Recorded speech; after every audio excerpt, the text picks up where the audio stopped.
Welcome to Sustainability Soundbites, presented by E&E Leader. Uneven cost pass-through is raising supplier risk.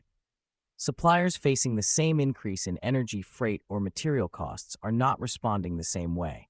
For procurement teams, that difference is becoming an important measure of supplier risk. Higher input costs eventually reach the customer. At least, that is the assumption behind much of the discussion around inflation, tariffs, fuel prices, and supply chain volatility. The reality is becoming more complicated. Some companies are passing virtually all of their higher costs downstream, others are raising prices selectively, and some are absorbing the increases because they believe their customers will walk if they charge more.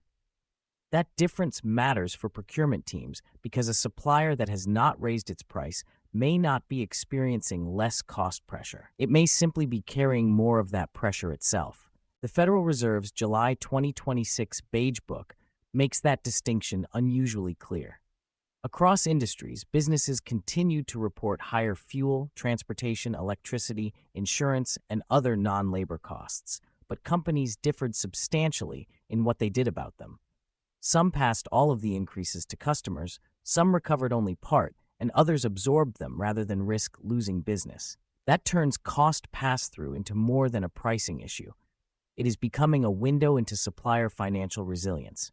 Two suppliers can face the same cost and produce different prices. There is no single pass-through rate working its way through the economy. The Philadelphia Fed found that the ability and willingness to transfer higher costs varied not only among companies, but in some cases, among customers of the same company. Fuel surcharges had become more widespread over the prior 6 weeks, while elevated costs for products dependent on plastics and fertilizers continued to create pressure. One retailer in the report said its prices were up 3% from a year earlier, less than its competitors, as it tried to sustain demand. The Richmond Fed's manufacturing survey reported an even clearer disconnect. The average growth rate of prices paid for inputs reached 6.99% in June, while prices received by manufacturers for their own goods grew only 4.57%, a gap the survey has shown building for months.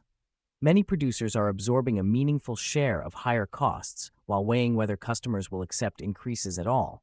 Separate Kansas City Fed research found that more than half of surveyed firms are currently passing through no more than 20% of their higher input and labor costs, while only 1 in 5 firms are passing through more than 80%.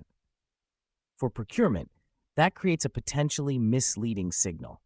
A supplier holding its price steady can appear more competitive than one implementing an increase, but the lower price does not reveal whether the supplier has lower underlying costs, better productivity, stronger hedging, or simply thinner margins. Those are very different risk profiles. Falling energy prices do not immediately remove the pressure. Recent producer price data adds another complication. The Bureau of Labor Statistics reported that processed goods for intermediate demand fell 0.6% in July, driven largely by a 3.1% decline in processed energy goods.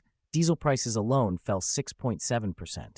Yet processed intermediate goods remained 9.9% more expensive than a year earlier, and commercial electric power prices increased during the month, even as diesel and gasoline fell. That means procurement teams cannot assume a decline in a major commodity or fuel benchmark will immediately reverse supplier pricing. Earlier cost increases may already be embedded in inventory, transportation contracts, supplier agreements, or operating budgets, while other costs are still moving higher. The result is a supply chain where individual suppliers can experience very different margin pressure even when they sell into the same market. The supplier that does not pass through costs may carry more risk. This is where the procurement calculation changes. Traditionally, a supplier price increase creates an immediate sourcing problem, while a supplier holding prices creates less urgency. In the current environment, both deserve scrutiny. The Federal Reserve's National Summary noted that selling prices were growing more slowly than input costs in some districts, squeezing margins, and in Kansas City firms were responding to that pressure through selective price increases and investment in cost-saving technology. Other businesses are changing contracts themselves. The St. Louis Fed reported that vendors are increasingly adding inflation-indexed price adjustments to service agreements, a practice one contact described as previously uncommon. Those responses reveal where the risk ultimately lands. A supplier with sufficient pricing power can move more of the burden to customers. A supplier with strong productivity gains may offset part of it internally. A supplier with neither option may have to accept lower margins, a dynamic that echoes how energy-specific cost pressure has already been reshaping supplier contract terms well before this summer's broader inflation data caught up to it. For buyers, the cheapest supplier may therefore be the one absorbing the most risk. Procurement needs to ask what is behind the price. The practical question is no longer simply whether a supplier is increasing prices.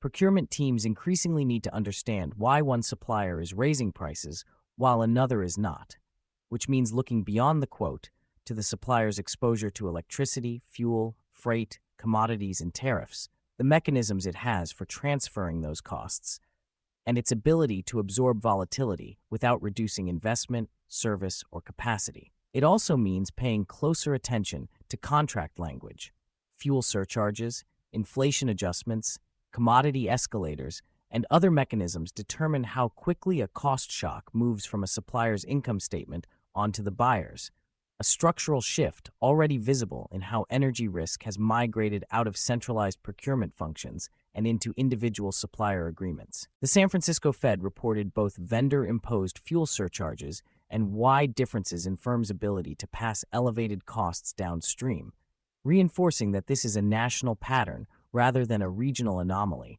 one that compounds the kind of upstream constraint that has already reshaped how procurement risk is identified before sourcing decisions even begin. A price increase can indicate exposure, but a supplier that has not increased prices should not automatically be read as insulated from the same pressures. Sometimes it means the supplier has managed the risk better. Sometimes it means the supplier is still carrying it, and for procurement leaders evaluating supplier resilience, knowing which one is becoming increasingly important. Interested in a soundbite sponsorship?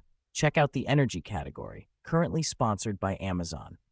Reach out to our team for more information. Thank you for listening.